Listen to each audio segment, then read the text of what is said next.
This past week saw the first overt admission by the West, voiced by Germany's foreign minister, that the war in Ukraine is, in fact, a war between NATO and Russia. As that war has dragged on for nearly 9 years this spring, entering a new phase almost a year ago, the international scene in general has witnessed an acceleration of the trend towards multipolarity that had earlier started to become manifest, a trend that some say is a major motivation for the West, particularly the U.S., in driving those hostilities. One point where this acceleration can be seen is in the recent deepening of relations between Russia and China, who now declare themselves strategic partners. Another is the deepening relationship between each of those two with neighboring Iran. For more on that, we go to Moscow to speak with analyst Mark Sleboda. He's a lecturer on international relations at Moscow State University, and he hosts the podcast, The Real Politic, with Mark Sleboda. Mark? A deepening relationship, this is happening around the world, really, but it's an interesting and an important one between Russia and Iran, and by the way, Russia, China, and Iran. Yes. So last week we discussed this speech to the Senate Foreign Relations Committee and the media that Joe Biden made back in 1997 when he mocked Russian officials back then for complaining about the eastward expansion of NATO and their security concerns. And when they suggested that they might have to look to China, then he laughed at them. And he laughed at them and said that it is not an option, and they know it. And he laughed even further, and he says, "Hey, and good luck with that. And if that doesn't work out for you, hey, why don't you try Iran next?" And he laughed again. And that was Joe Biden in 1997, saying, and he went on to say how they know that all these countries, however much they resent it, need the West and essentially have to accept Western global leadership. And here we are in 2023. Joe Biden is president, and under his watch, we talked last week about how the Russian-Chinese partnership, on all levels, military, political, economic, is probably the most important bilateral relationship in the world, and the most important for the foundation of a multipolar world. Yeah. But the Russian-Iranian relationship and the Chinese-Iranian relationship, by the way, is quickly becoming nearly as important. And if Russia and China are the two big players in this, Iran is their junior partner. And I just want to highlight a number of articles that I see following this trend. And believe me that they certainly know this in Langley and in Foggy Bottom in the U.S. So the first one is a new trade route helps Russia and Iran bypass sanctions, according to Bloomberg.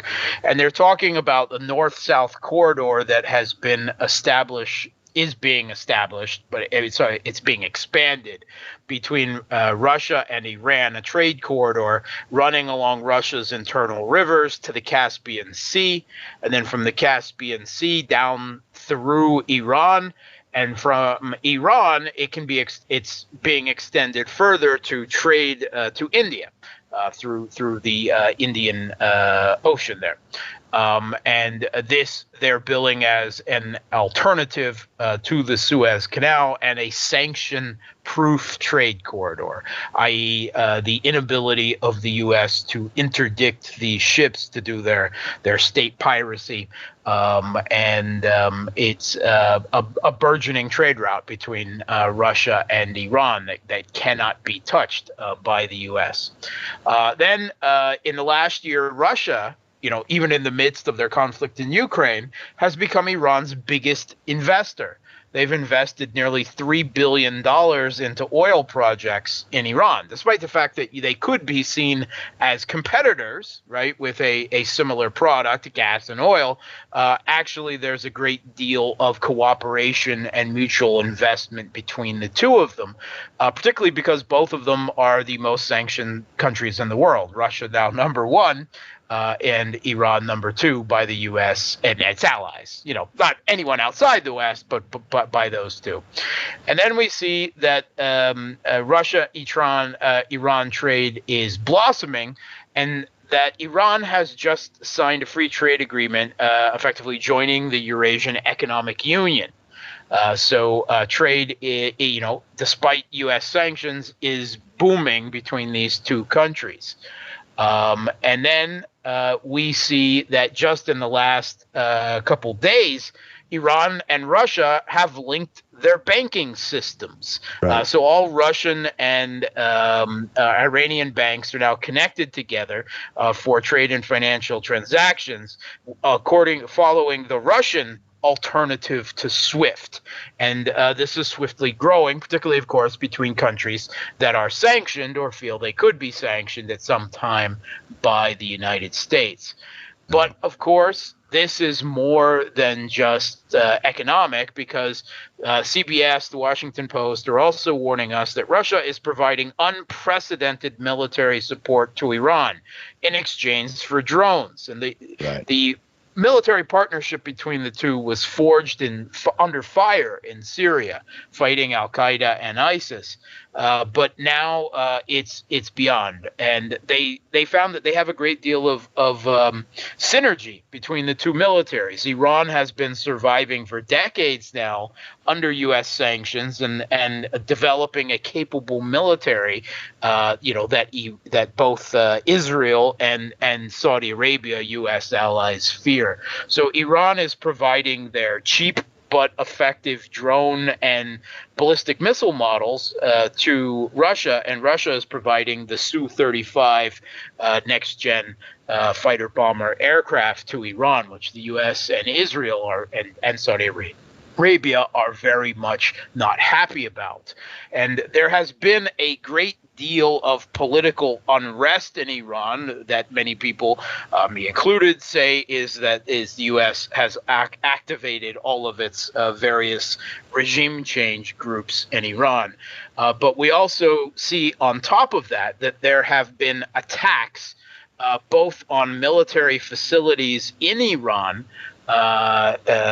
supposedly a depot where ballistic missiles are held, as well as convoys crossing the Syrian-Iraqi border, which are essentially by Iran. And here's the thing. Iran is, in the most recent Russian infrastructure strikes about a week ago in Ukraine, it has been suspected that Iran's ballistic missiles models were also used for the first time. And we have seen attacks on U.S. occupation bases in East Syria, both in the south at Al-Tanf and in the oil fields, or the Conoco gas field, come under new ballistic missile attack. So here's my theory. Russia sees, providing the Kiev regime with these long-range strike capabilities, new weapons all the time. They're striking in Crimea and Belgorod and so forth. Well, Russia, of course, is going to reply back, although not always symmetrically.